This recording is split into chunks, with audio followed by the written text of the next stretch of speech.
ছোটবেলা থেকে বরাবরই আমি গাছ পছন্দ করি, তাই আমি টুকিটাকি সব গাছ লাগানোর চেষ্টা করি। তো আজকে আমি কিছু গাছ লাগাবো, মরিচ গাছ লাগাবো। সেজন্য এখানে আমি 5 লিটারের তেলের বোতলগুলো নিয়ে নিচ্ছি। সেই 5 লিটারের তেলের বোতলগুলো আমি এখানে একটা ছুরি আগুনে তাপ দিয়ে কেটে নিচ্ছি। টব কিনে গাছ লাগালে আমার মনে হয় টবটা প্লাস্টিকের টব ফেটে যায়, যার কারণে আমার কাছে ব্যয়বহুল মনে হয়। সেজন্য আমি সবসময় গাছ প্লাস্টিকের কৌটাগুলোতেই লাগানোর চেষ্টা করি।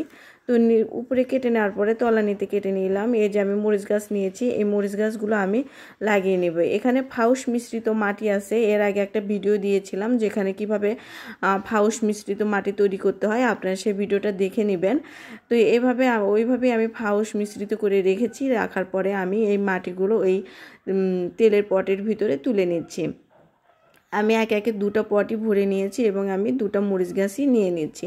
একটা একটা করে মরিচ গাছের যে পলিথিন আছে সেই পলিথিনগুলো আমি ছেড়ে নিলাম। নেওয়ার পরে জাস্ট একটু মাটি ফাঁক করে ওইটাতে দিয়ে দিলাম। এভাবে লাগানো খুবই সহজ পদ্ধতি, আপনারা এভাবে চেষ্টা করবেন। তো তারপরে আমি গাছগুলো লাগিয়ে নিয়েছি। দেখতে পাচ্ছেন এখানে আমি 2টা টমেটো গাছ এবং 3টা মরিচ গাছ লাগিয়েছি।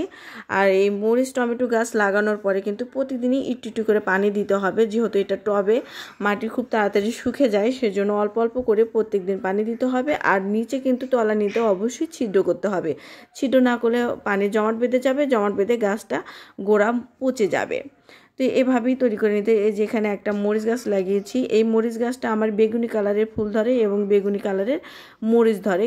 এরপরে আপনাদের দেখাবো ইনশাল্লাহ। তারপরে আমার বাগানের একটু পানি দিয়ে নিচ্ছি। দেখতে পাচ্ছেন আমি আপনাদের আমার বাগানটা দেখিয়ে দিচ্ছি। অনেকগুলো গাছ ছিল, আমি অনেককেই দিয়ে দিয়েছি। তারপরে এখানে মাটির অভাবে মরে যাচ্ছে।